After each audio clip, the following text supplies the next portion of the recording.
देखिए सर, जैसा कि आपको पता है कि आज एमईए ने औपचारिक तौर से कहा कि 9000 के आसपास इंडियन सिटीजन जो है वो ईरान के अलग अलग शहरों में पढ़ते हैं। जहां तक छात्रों की संख्या का ताल्लुक है, 3000 के आसपास भारतीय छात्र वहां अलग अलग शहरों में, जिसमें तेहरान, मशहद, शिराज, अरक और बाकी अन्य जगहों पे जो है पढ़ाई करते हैं। सब लोग जो इसमें है वो मेडिकल कोर्सेज की पढ़ाई करते हैं, एमबीबीएस की पढ़ाई करते हैं। और इन 3000 में से 2000 कश्मीर घाटी के अलग अलग हिस्सों से है, चाहे वो सेंट्रल कश्मीर से है, साउदर्न कश्मीर से या नॉर्थ कश्मीर से है। ईरान में गुज़श्ता कई सालों से ये पढ़ाई करते हैं और बड़ी संख्या चूंकि इनमें है, तो इनके परिवार काफी ज्यादा डरे हुए थे, सहमे हुए थे, डिस्ट्रेस में थे, एंक्शस थे। और उन्होंने हमसे रिक्वेस्ट की कि आप भारत सरकार के साथ मामला टेकअप करें। भारत सरकार जब भी अनप्रेसिडेंट टाइम्स होते हैं, चाहे बात ईरान इसराइल की हो, चाहे बात यूक्रेन वाला वार की हो, चाहे बांग्लादेश की हो, या बाकी अलग अलग अनप्रेसिडेंट टाइम्स क्राइसिस होते हैं, तो भारत सरकार के साथ हम लगातार हमारी कम्युनिकेशन, कोऑर्डिनेशन, लाइजनिंग रहती है इन चीजों के ऊपर। तो हमेशा भारत सरकार खुसूसन एमईए और प्रधानमंत्री ऑफिस जो है हमेशा टोज पे रहता है, और जगह जगह पे जहां पे हमारी स्टूडेंट्स की दिक्कत हो जाती है उन पे वो हमेशा पेश आते हैं। तो इस बार भी हमने भारत सरकार से रिक्वेस्ट की थी, प्रधानमंत्री को चिट्ठी लिखा था, देश के विदेश मंत्री को चिट्ठी लिखा था, कहा कि आप इमीडिएटली इंटरवन करें इस मामले को।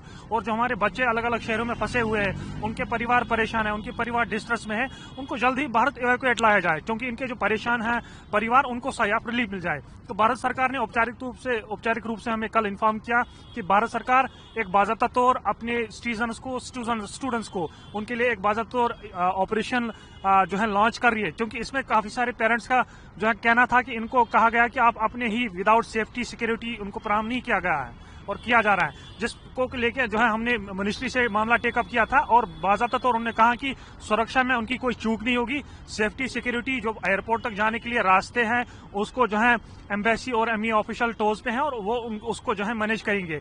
हमने भारत सरकार को रिक्वेस्ट में कहा था कि या आपकी कॉन्स्टिट्यूशनल और मॉरल ऑब्लिगेशन है कि आप अपनी शहरियों की जो सुरक्षा है उसको यकीनी बनाए। तो भारत सरकार की तरफ से बाज़ाब्ता तौर कम्युनिकेशन आया, उन्होंने वहां रिस्पॉन्स किया और कहा कि जो छात्रों की जो सेफ्टी है, सिक्योरिटी है, उसको प्रायोरिटाइज किया जाएगा। और आज औपचारिक रूप से हमें कहा गया कि इवैक्यूएशन प्रोसेस अंडर वे है। हालांकि आज सुबह 8 बजे वहां से फ्लाइट एक निकलने वाली थी, लेकिन उन्होंने फिर वो जो सारा प्रोसेस है वो फिलहाल के तौर पे होल्ड रखा है।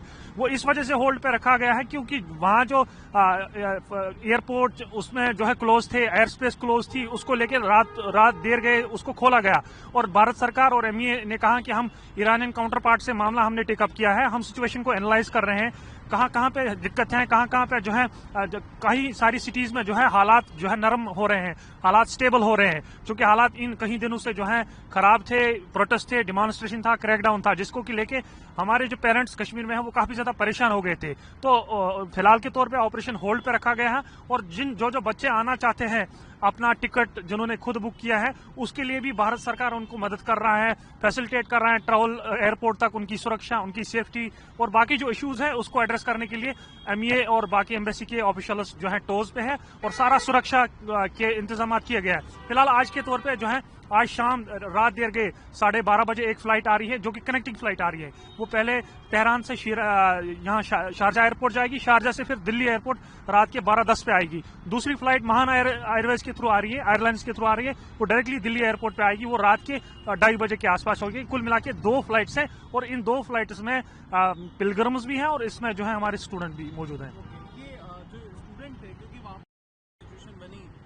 लगातार हो रहा था, तो आपसे कैसे कोऑर्डिनेट कर रहे थे, कनेक्शन आप लोगों का हो पा रहा था? इसमें 2 तरीके कनेक्शन हमारे पास जो जिनके साथ हम स्टूडेंट्स के साथ राब्ते में थे। एक वो स्टूडेंट्स जो अलग अलग शहरों में थे जहां पे हालात खराब हो गए थे। इसमें एक ग्रुप वो था जो इराक बॉर्डर के पास जाता था हर 2 दिन बाद, जो वहां कोऑर्डिनेट कर पाता था इंटरनेट के जरिए से, थोड़ा बहुत इंटरनेट कनेक्शन मिल जाता था, तो वो हमसे जो है इंटरनेट के जरिए से जो है कनेक्ट थे। क्योंकि हमारा जो जम्मू कश्मीर स्टूडेंट एसोसिएशन का वहाँ चैप्टर है, उसके जो अधिकारी है वो हमारे साथ फोन पे टच में थे, जो कि वहाँ एमईए और एम्बेसी के ऑफिशियल्स थे, वो उनके साथ कोऑर्डिनेशन में थे इवैक्यूएशन के हवाले से। और जो यहाँ स्टूडेंट्स के कंसर्न थे, पेरेंट्स के कंसर्न थे, वो उनको हम बताते थे, वो उधर ब्रीफ करते थे।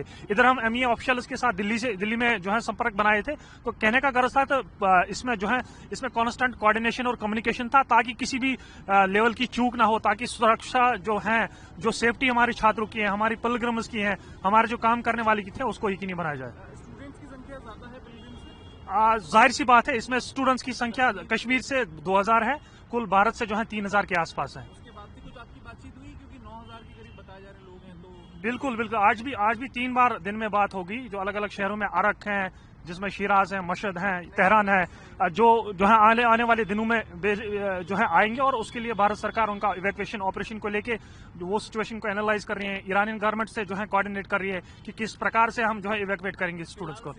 फिलहाल सारे स्टूडेंट सेफ हैं। अलबत्ता 2 दिन पहले कुछ दिक्कत हो गया था, कुछ प्रोटेस्टर्स ने कश्मीर घाटी के 2 स्टूडेंट्स को असॉल्ट किया था, और एमईए की तरफ से फिर वहां मामला टेकअप किया गया था। सारे स्टूडेंट स्टेबल हैं, सुरक्षा की यकीन दहानी की गई है, और कोई भी स्टूडेंट, चाहे वो भारतीय हो चाहे पर्टिकुलर एक रीजन से कश्मीर से हो, सारे स्टेबल हैं, सारे जो है सिक्योर हैं। कोई भी इस प्रकार का कोई दिक्कत नहीं है उनको।